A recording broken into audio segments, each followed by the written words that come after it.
GHOne TV, your elections. Yeah, we did mock elections where we staged as if there was an election. We started at 7, closed at 5. Pink sheet collation and all the attendance challenges that you have. We were able to do it, correct the challenges that we had. So we had taken the lead already. And with what we have now, where it will be difficult to assemble a lot of people, it will be difficult to have mass rally. Our IT system is in place. We know how powerful the social media is now. We know how influential individuals who are not necessarily politicians have a lot of followers that contribute on their pages and all that. So we are also looking Talk about technology. So the registration process started today, and at 2:21 p.m., I received a text message from the NPP, and it says it's time. You can be part of history. Register to vote and make your voice heard this December. 4 more for Nana. 4 more to do more for you. Signed, New Patriotic Party. That's what I'm talking about. We've planned for all these things, and with time, we are going to even give you more information about. Remind me to block you. No, if you block it, unless of course you didn't use phone at all. We have you still find a way. We still have a way of getting in touch with you. And these are friendly messages. These are messages that are not offensive. These are messages that will remind you of what. And this is the beginning. There are a lot of it will be happening as we go into the election, because that's the trend now. And we need to get in touch with our people. We need to get. And this is also very good because you have it as a record of what the MPP is saying. But we must also be mindful. You may have some fake ones also coming in. Right. You understand? Yes. So technology going forward, we'll be encrypting our messages to make sure that we have an end-to-end encryption in order to ensure that we are protected and give indication as to the messages and what to look for. Okay. We know people will not want to think we'll just sit back and try to infiltrate into the system. And for those who are not privileged enough to have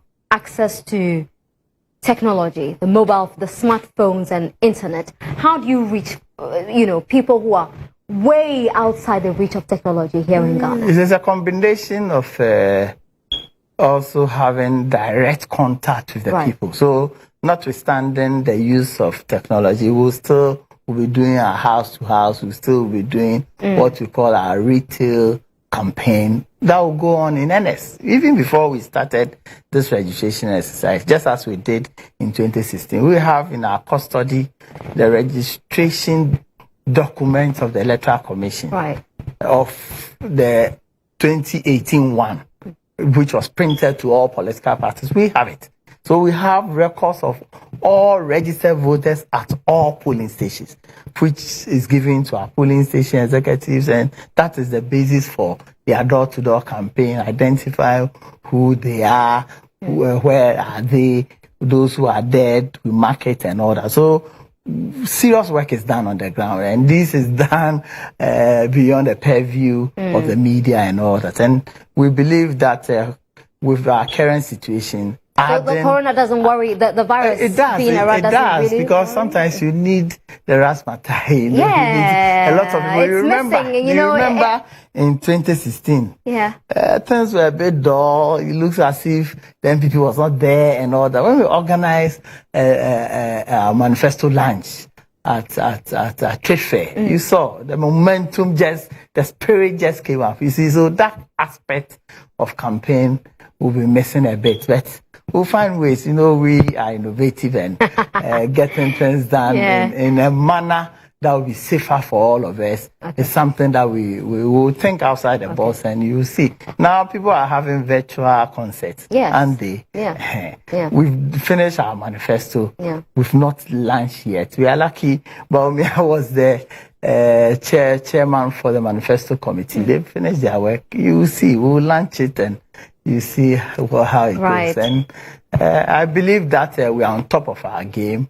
We are blessed with people who are committed and loyal to not only the party, to Ghana, because we feel that this is a country that is blessed, that we should have moved at a pace faster than where we've been over the period of time, you know. So I think that we are setting the standards, and we only have to break our own standards. Okay, I have to go back to the registration, because I need to find out from you, as a general secretary of the party, were you at any point in time worried that this registration would not have happened? The compilation of the new voters register may not happen, knowing very well how your party was in favor of it?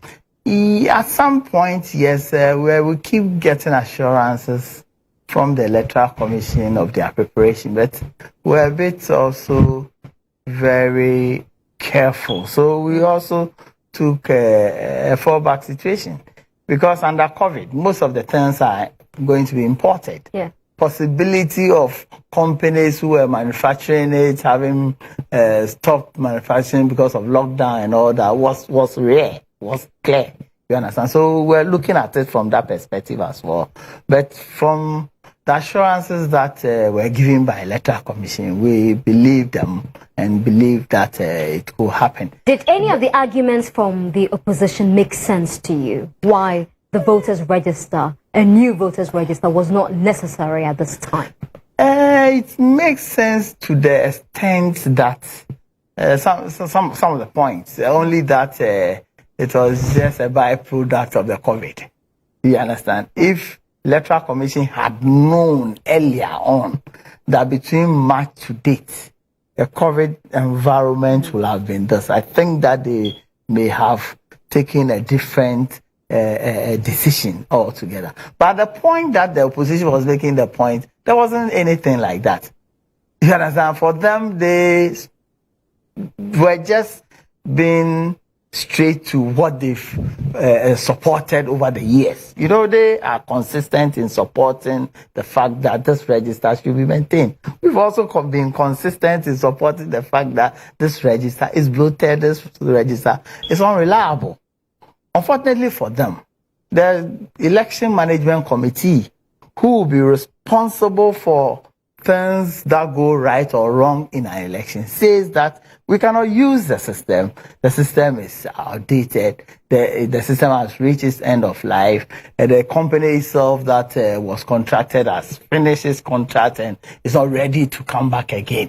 It will be very expensive for us to reconfigure what we have as compared to where we are going to do a new one. So faced with such argument, I don't think that the NDC was sure of what they were doing. I think that they were wasting their own time, embarrassing themselves eventually. And I think that what they've seen is something that they ought to have known, that it wasn't possible for them to get their way. And the threats and all that was. But for us, we know the NDC. For NDC, they say, look up, you need to look everywhere. How? Because they are not reliable, they are not consistent. Look at what even their General Secretary did just recently. You've gone to Supreme Court. Supreme Court has given a verdict. Then you came out to give different opinion altogether.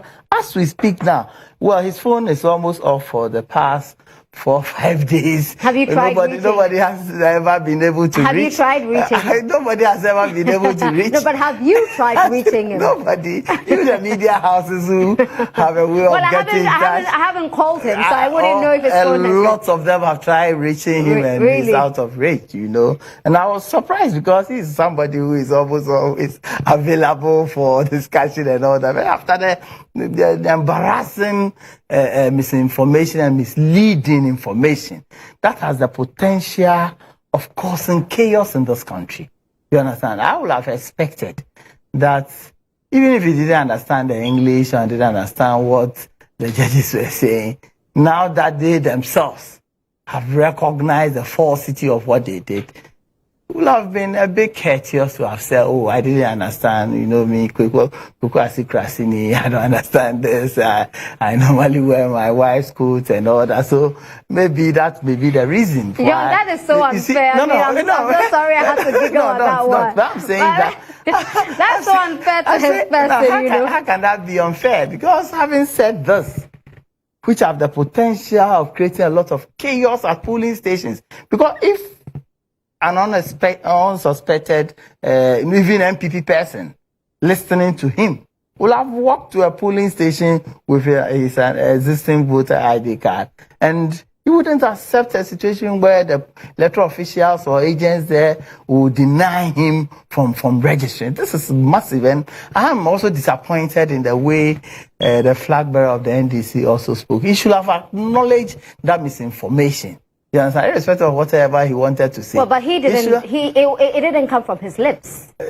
The words did not roll off his tongue. So you just have to wait for it to come from your lips before you, particularly when the thing is coming from your own general secretary. Then what business has he to respond to things that come from other people's lips, particularly when it's coming from the opposing side? I think that he would have been fair to himself if he wanted us to believe him, if he still wanted us to believe that his idea about the Ghanaian people having short memories is not still what he believes in. You should have acknowledged that. This is something that you can't gloss over at all.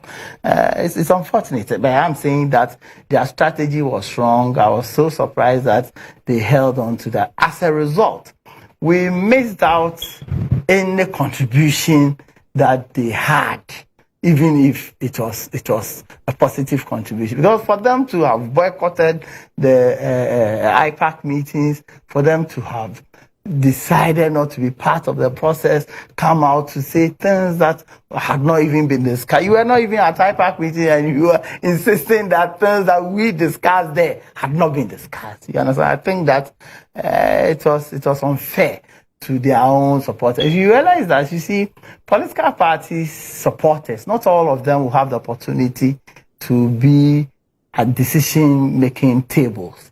So they expect leadership of parties to negotiate well on their behalf. I think that if you check the process leading to where we are, this leadership has really failed their members. It's too bad. I'm sure they will have a response for you at the right time. Well, they will respond to that. I pray they find their phones and come back. Okay. Now, a couple of days ago, as well, was it yesterday? Yeah, it was only yesterday. The NDC's communications team was in the Volta region. Fifi Kwete addressed the media. We saw other people from the NPP, especially the Volta chairman of the NDC, also come to talk about the deployment of the military. In the evening, the president also addressed the country. He talked about the registration exercise. Before that was Nitiwo, the defense minister, who also responded to the NDC and provided further clarification on the deployment exercise. For those who said that it was a strategy by this administration to intimidate, in particular, Evers. I'm sure this came to your attention. You didn't hear this one. I've heard.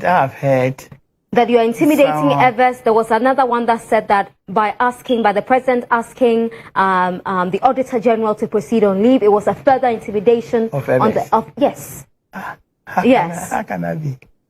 Well, you've been working for 100 and you've accumulated leave, which he himself have been talking against public officials who accumulate their leave. It's not the first time. I'm not saying it's the first time, but must we continue?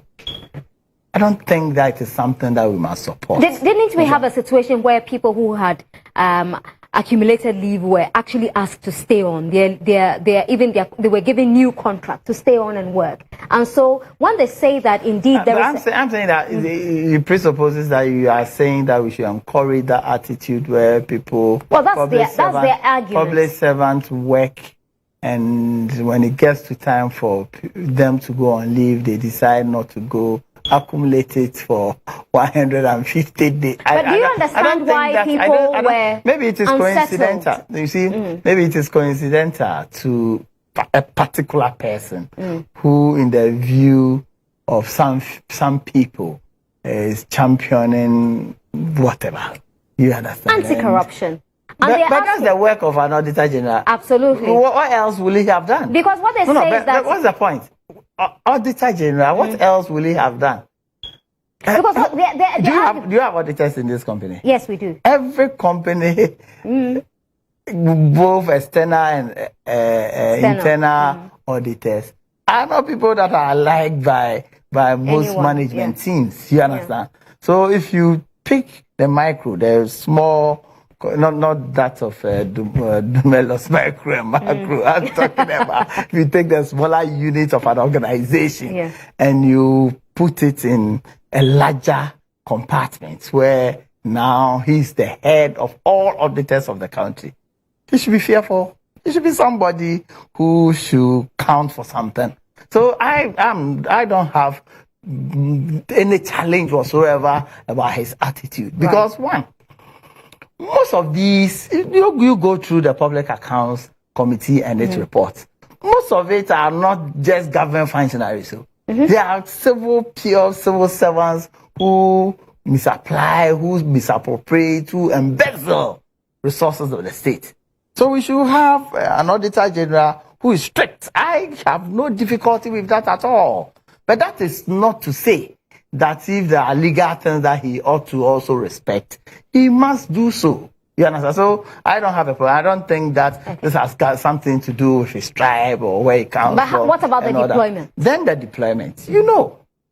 Right from the outbreak of the COVID pandemic, we started getting information about people moving from our neighboring countries. I think that some information went out there that we had cure for coronavirus. I think they even arrested about 3 people. About 9 family. 9. And when they were all tested, they all tested positive. We, irrespective of how we look at ourselves, in terms of medical facility and medical system, we are far, far, far ahead of our neighboring countries. So if you check the coverage of NHIS, most of the border towns have huge numbers because our neighbors just cross to access health facilities here and all that. And knowing how we are being affected by the COVID, most of it were imported anyway. And if you have our neighbors also infiltrating, thinking that we have cure to it. So the decision of government then, as far back as early March, April, thereabout, decided to secure our borders. And we are not an island. All countries throughout the world. It is now, when was that? Yesterday, European Union were discussing opening their border. Countries safe that countries. Countries that they are considering accepting. I think yesterday they had about 27 countries. Yeah. For US, they ruled them out immediately. US, China, that the percentage was too high and all that. These are things that are not only peculiar to the Ghanaian system. And this is being done across all our neighboring countries, the Côte d'Ivoire side, that of the northern sector, and that of the Volta region. So I can't see how this is a major problem for the NDC, unless, of course, they want to tell us, which we all know.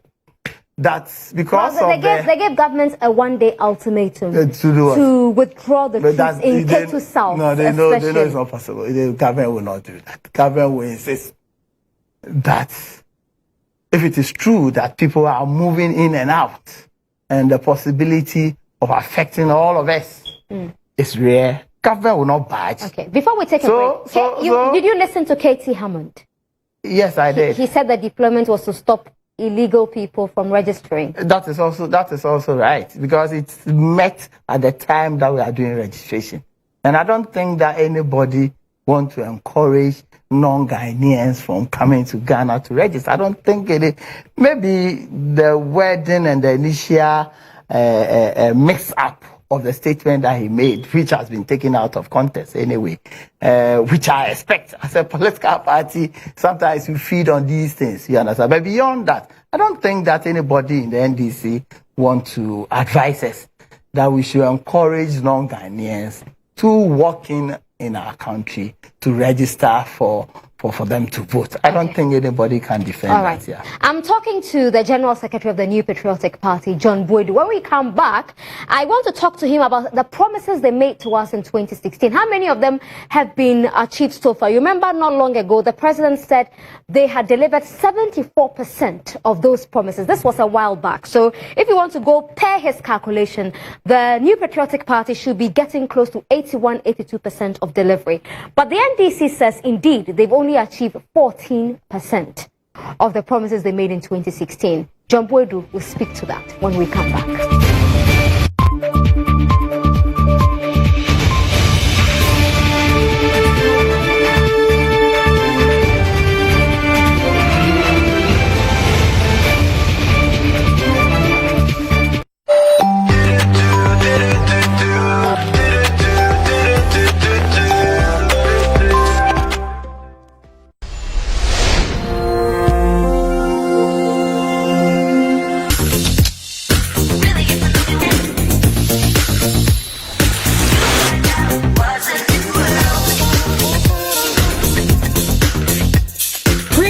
The Huawei Nova 7i before 2nd July 2020 to enjoy a free Huawei Band 4, gift box and Bluetooth headset, plus a Huawei VIP card. Terms and conditions apply.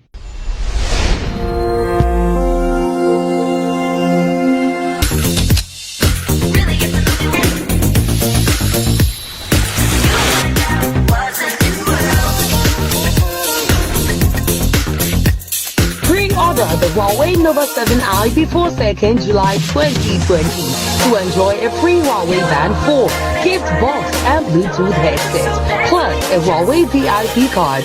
Terms and conditions apply. Can I rent a driver and feel bossy? Can I own a cab from minutes to hours? Can I get my wards picked up and dropped off to and from school? Can I get a cab within a reasonable time? Can I be picked up from my hotel to the airport? Can I get a cab for the sick or the disabled? Oh yes. How? CD Cab is your one-stop facility. At CD Cab, we have a driver rental service and a range of cabs for every business. Our fleet is comfortable, clean, safe and enjoyable. WhatsApp 0556 259 081 or download CD Cab app on Google Play Store or App Store. Locate CD Cab at C353/7 Olympic Road, Kukumemle, Accra. CD Cab, timely, safer, reliable and convenient.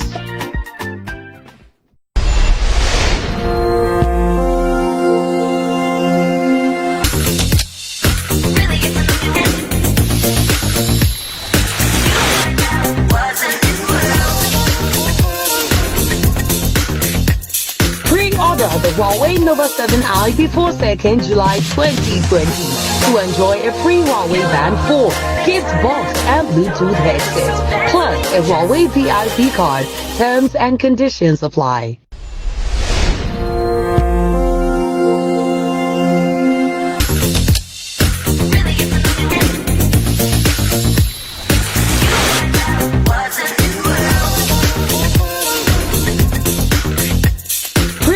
The Huawei Nova 7i before 2nd July 2020 to enjoy a free Huawei Band 4, gift box and Bluetooth headset, plus a Huawei VIP card. Terms and conditions apply.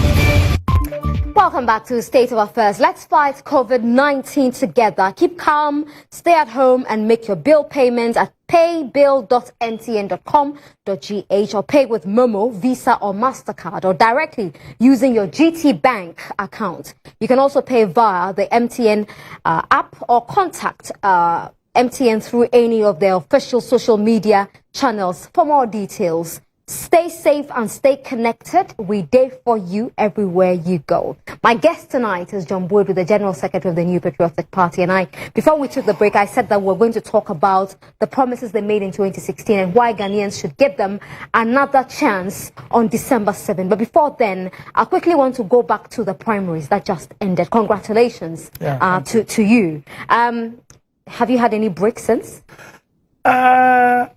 Just as I told you, we are a party of innovation. We are a party of first in this country. Of first in this country.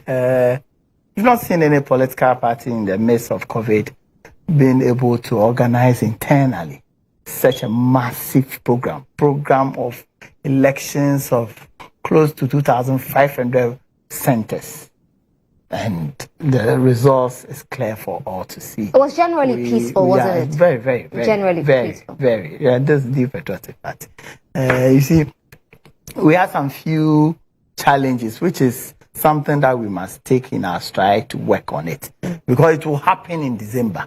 The moment election results is announced, you see people forgetting that there's even COVID and cramming up and all that. You see, there's even football that in Europe they are playing. They score goals and they hug themselves and all that. So if that can even happen, this is something that is inherent in us over years, that it will take time for people to come over it. So those are the few challenges that I saw. Before and the challenge of ensuring that polling agents are able to monitor and still keep a distance between themselves and electoral officials. Are you organizing any training for them? Yeah, we will. It's the registration exercise that is causing a little bit challenge for our program, but we'll still have it. We've even given them training before the registration exercise. After that, we'll continue to give them. So I think that in terms of the peaceful nature of the elections is not questionable at all. Okay. In terms of the results, there were some mighty falls. Yes, but that was expected. That is expected. It's been look, are you aware that this current parliament that we have, on our part, 85 MPs are first-time MPs. Yes. 85. 85. So if you go for an internal election and you have about 42 of them not being able to go through, it's not even up to the level that entered parliament. You understand? That is not to say that we should have that high level of attrition. You know how difficult it is to be able to get people trained over a period of time to understand the work environment in parliament, to acquire the experience and the skills over the period and all that. It's a difficult thing. But that's what we must live with, because as a democracy, until political parties are able to fashion out new ways of getting people to represent them, we'll continue to have this. The people must also be given the right to have a voice, to determine who stand on their ticket. You see, the real challenge, as I see it, is the fact that if you take a constituency, the almost only elected political actor who is accountable to the people and is paid is the member of parliament. Mm-hmm. For the assembly members, yes, they are elected. They are accountable to the people. But they are not resourced, and the people don't really go to them, although some of them also face some few challenges. If you take the MMDC, who, on the contrary, have a lot of resources at its disposal, government resources for government projects, government activities, it's not accountable to the people. So people don't see them as people that are expected to deliver their aspirations and their objectives for them. It is for that reason why we wanted to elect MMDCs. That will have opened the door and lessened the burden of member of parliament, for them to be able to concentrate on their lawmaking. It was one of the promises. It is really. You see, so it's something that we must live with. Well, it is on the back burner. We know that after 2020, God willing, if the president is still minded by that, because that will change the political environment and also help members of parliament to be able to concentrate on their core duty of making laws. If not, we'll still continue to have it because they are expected to be paying school fees. They are expected to do a lot of the roads. That's the one that shocks me. Yeah. That people say, "Oh, our roads are still bad. Our MP hasn't fixed the road." And I was wondering, it's not the job of the MP. Well, who are you to go to them to say that is not the job of the MP? Well, they won't understand because that's true. Because the MPs also go around making promises. The other aspects of the MP. This job that is supposed to lobby. Yeah. You understand? So, and sometimes, unfortunately, for some of the MPs, you see your colleague MP who has been able to lobby for some development projects to come to his constituency. He also may be a minister who is not bogged down to a lot of work, so he's able to do a lot. I'll tell you the ridiculous one I heard on Kasapa FM during the primaries. And I can't remember the constituency, but an incumbent lost. And the constituents, the delegates, said that they hardly see him on the floor of parliament speaking English. I mean, how is this a reason not to vote for somebody, to give him another opportunity? And that shocked me to the marrow, that they don't see him on the floor speaking English. That's the view of the because there are some of the constituencies that sometimes you will be unlucky to take over from some key personality. That's true. Who is always seen, who is vociferous, who is always at the national calendar. Yes. If you take over from such a person, your constituents will not know. That's true. That you've just entered parliament, you are a backbencher. You hardly will be given the opportunity to speak on very important matters like state of the nation, discussion of the budget and all those. If you be given the opportunity, some one-time question that you asked that nobody was in parliament anyway, you understand? So your constituents may not, but I think that is something that members of parliament must take note of, right, and make conscious efforts in ensuring that their constituents also see them in parliament, right, contributing to debate and all that. But it's not very easy. Some of them are victims of circumstances. Some of them, for instance, I normally give that example, but I'm sorry, but that's what I would do. I often so South, for instance, Abdallah. He's been there for the past 12 I was going years. to come to that because we saw curses everywhere. It was like a curses spree. Oh. And we had it in Offenso. No, I think that is an uncouth behavior that need to be. And it wasn't just Offenso. It happened. Some of the Offenso, it happened in Jabbing, yes, and few other places. I think that is something that with the position that we've taken, some of them have been suspended. But you said you are party of first, so maybe this is the first as well. I'm saying that some of them have been suspended. They have been. Yeah, some of them have been suspended, and they will be meted with strong sanctions in order to ensure that they don't go at such behavior. You see, cases, for instance, my names were. Yes, your name came out in Gomwa Dominase. Yes, Gomwa Dominase.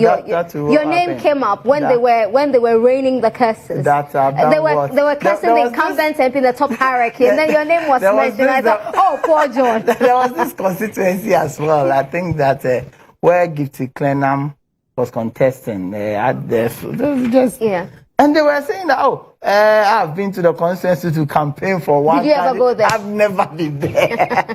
And they were accusing me of supporting Gifty Clenham. I've just almost about 3 years, I haven't even spoken to her on phone. Yeah. For the past 3 years, but they held a press conference and felt that, you see, but that's how it is, by the nature of the job.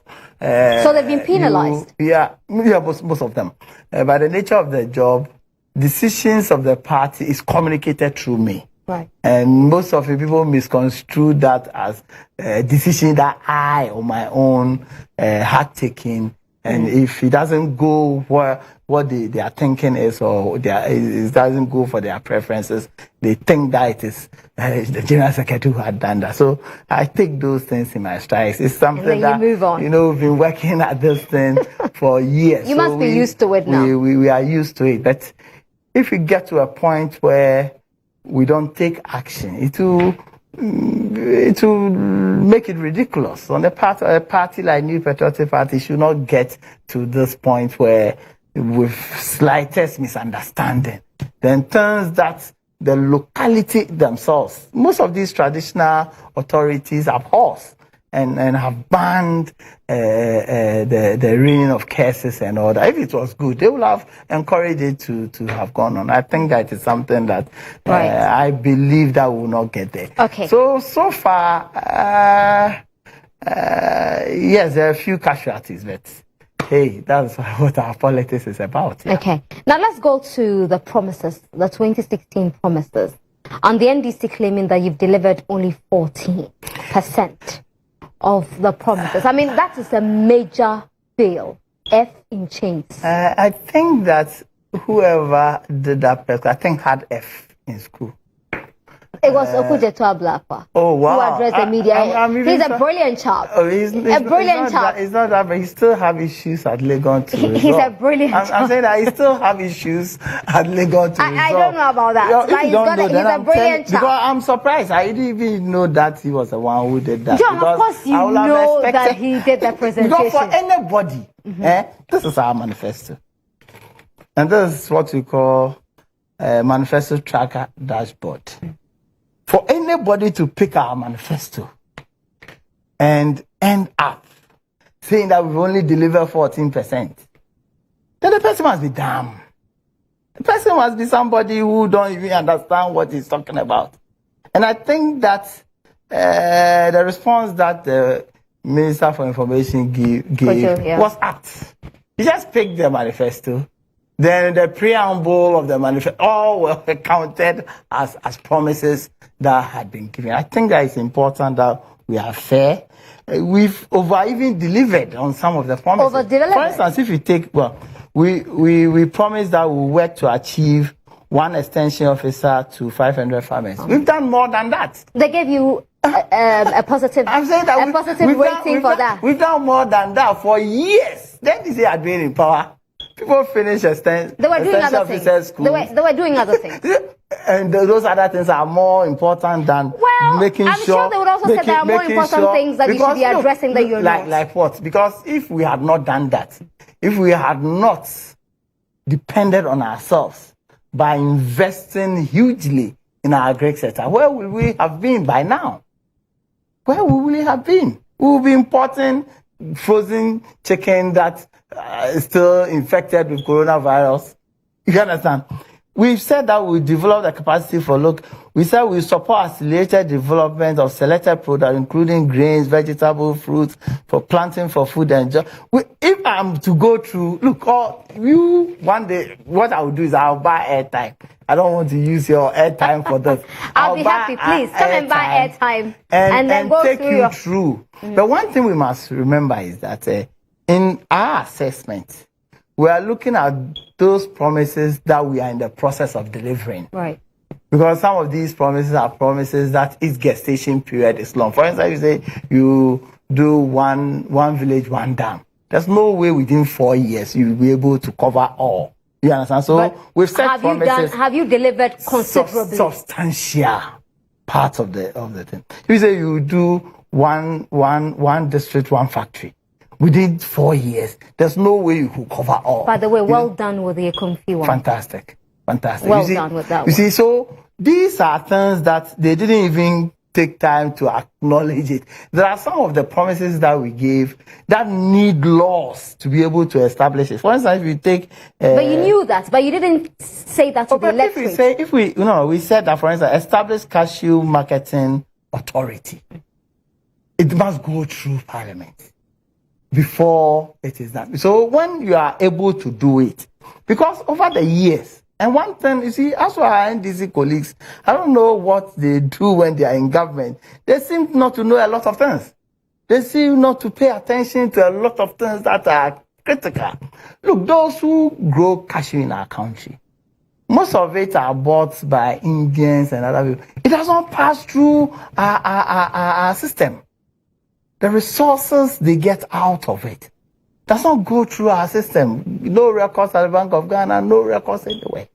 And these are huge resources. Some of them, they even forward pay.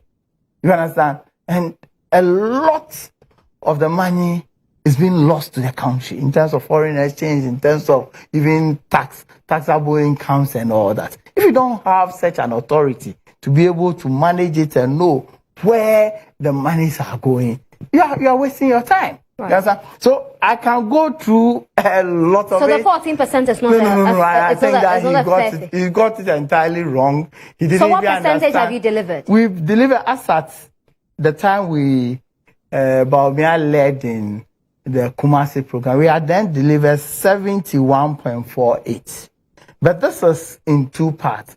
Those that we've delivered plus those that we are delivering. You understand? There are some that obviously we can't deliver. There's one that we promised that you'll be surprised that we did. Which one? I'm even surprised as well. We said we will restore and restock the Kolebu Lagoon with fish. Can you imagine? You see, but we did that on the basis of the promise that the NDC had given, that they will use that project that they were about to do. Are you going to apologize to Ghanaians for that? I must even put it on the NDC because you made a promise based on somebody's word. Yeah, I made a promise because they had promised the country that they were going to do. So you made a promise based on someone's promise? Based on the fact that they will be able to deliver. We should have known the NDC promises and they don't deliver. On that note, let's take our final break. I'll come back shortly with GHOne Boadu, the General Secretary of the New Patriotic Party.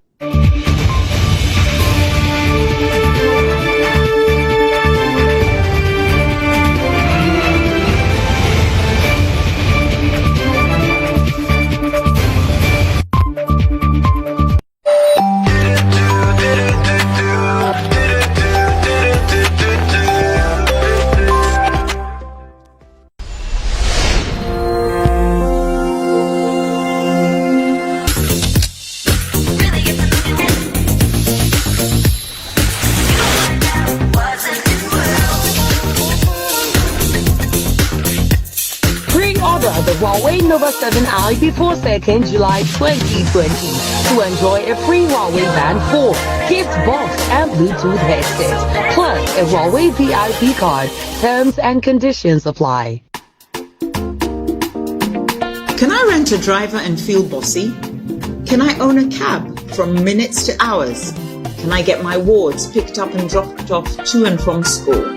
Can I get a cab within a reasonable time? Can I be picked up from my hotel to the airport? Can I get a cab for the sick or the disabled? Oh yes. How? CD Cab is your one-stop facility. At CD Cab, we have a driver rental service and a range of cabs for every business. Our fleet is comfortable, clean, safe and enjoyable. WhatsApp 0556 259 081 or download CD Cab app on Google Play Store or App Store. Locate CD Cab at C353/7 Olympic Road, Kukumemle, Accra. CD Cab, timely, safer, reliable and convenient.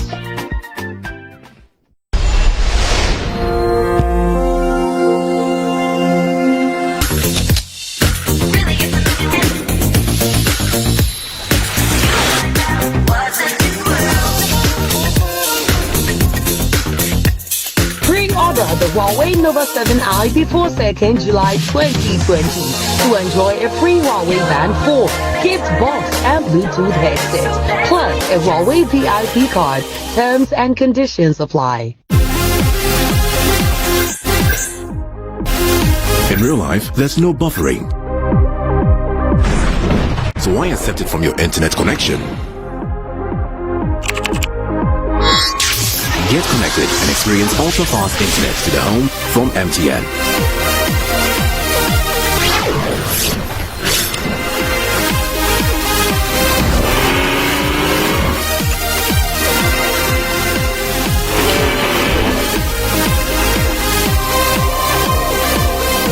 MTN Home, powered by MTN Fiber Broadband from the Internet Masters.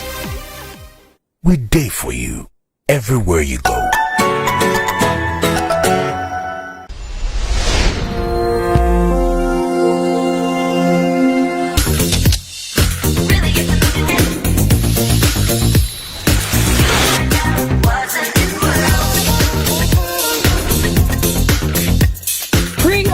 Huawei Nova 7i before 2nd July 2020 to enjoy a free Huawei Band 4, gift box and Bluetooth headset, plus a Huawei VIP card.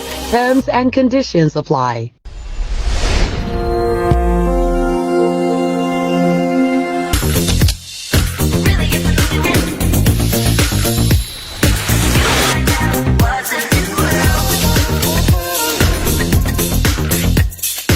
Order the Huawei Nova 7i before 2nd July 2020 to enjoy a free Huawei Band 4, gift box and Bluetooth headset, plus a Huawei VIP card. Terms and conditions apply.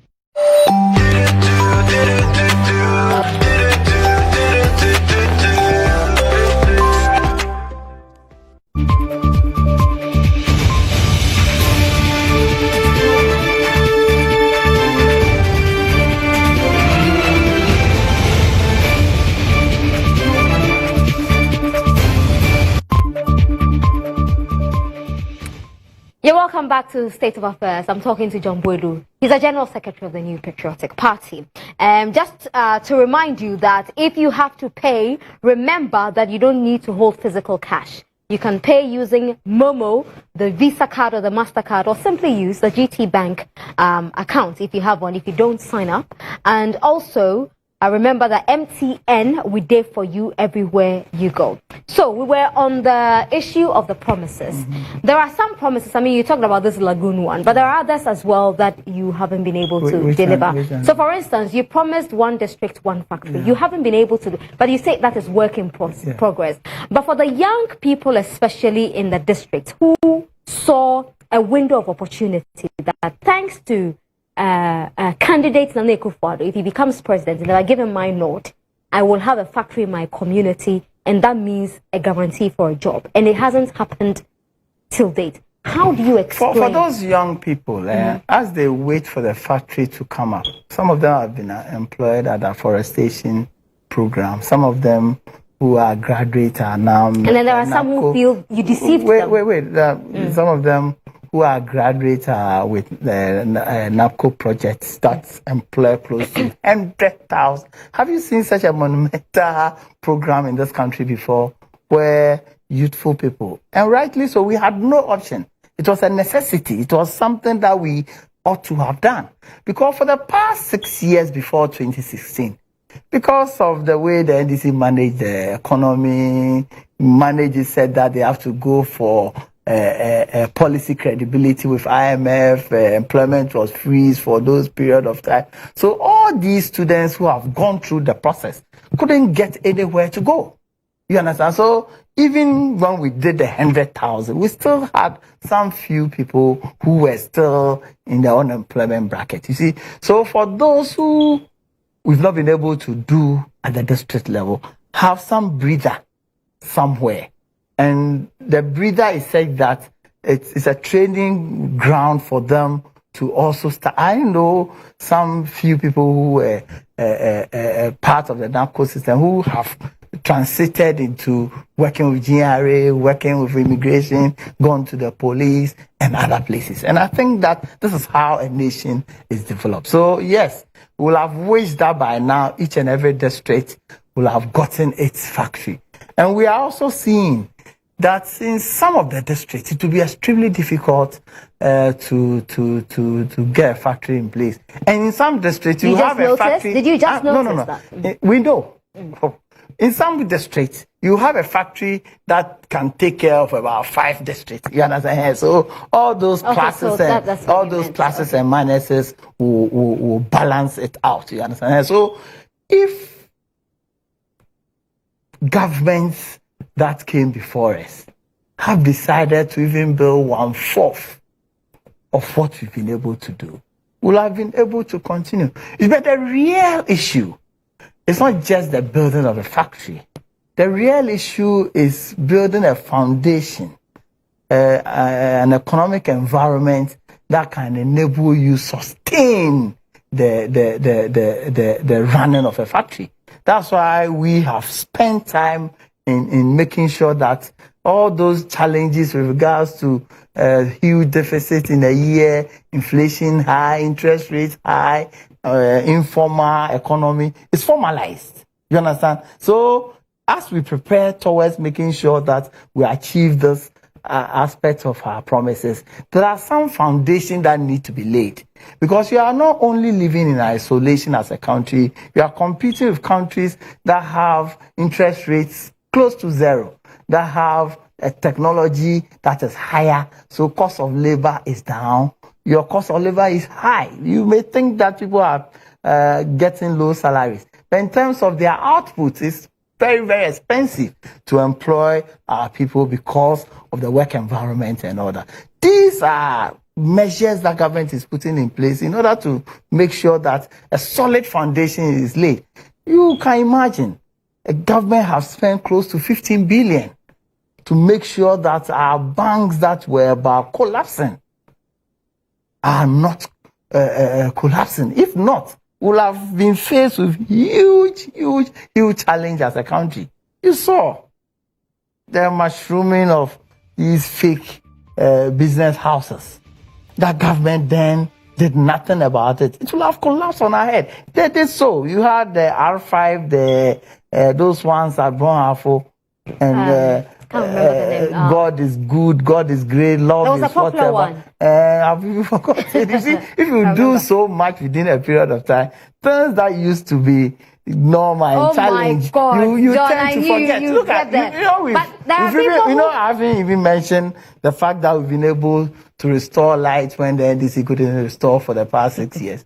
We've forgotten, as if nothing has happened like that. Did you hear the aggrieved customers of Men's Gold and a couple of other companies saying that if you don't get them their money, if the government does not work to get their monies from these companies, they were going to make sure they vote you out on December 7th? Well, I think that there are a good number of people who also believe that government action of making sure that a lot more people didn't fall victim to such a prank also are happy. Only that government will not also sit back and say that they should lose their money. Government will do all that it can to make sure that if it's possible to seize some properties of the owner, to make sure that some reprieve or some some relief goes to the people who have lost their money through that system. We will do. But we did the same for the others that were swindled in the time of Mama and Co. So it's something that we are very conscious about it, and we are not going to leave them to their fate. We'll make sure that they... So, Nana Akufo-Addo Bawumia for 2020? I think that the ticket is perfect ticket, you know. And I believe that given the opportunity, you vote 2, 3, 4, 5 times in three successive... This is how you know I'm talking to John Boadu. 2 successive elections. Because for just 3.5 years, if you consider the telepathy between the president and his running mate, or the vice president, and the kind of effortless service that the vice president had given. If you look at all the issues with formalization of our economy, the use of IT to make sure that we reduce corruption to the barest minimum, people who go through a lot of challenges in acquiring just passport, driving licenses, even payment of NHIS premium, payments of... Yesterday when I got home around 11, my light went off. If we had not had MPP government, I would have slept in darkness. You understand? So I just put on my phone, went on the app, just requested for unit, and my lights were on. Okay. You understand? Thank you very much, John Boadu. This is the kind of government we are talking about. But we are not out of the woods yet, I must acknowledge. There are a lot of things that are before us that we need to do. So you are sure you're winning in December? I'm sure, by the grace of God and with the help of the Ghanaian people who appreciate the things that we've done within these 3 years, considering the challenges that we met, I believe that will give us the opportunity to continue. Thank you very much, John Boadu. We're 4 more for Nana. I see. All right, all the best. Thank you. John Boadu is the General Secretary of the New Patriotic Party. Thanks for watching the show, and you do have a good night.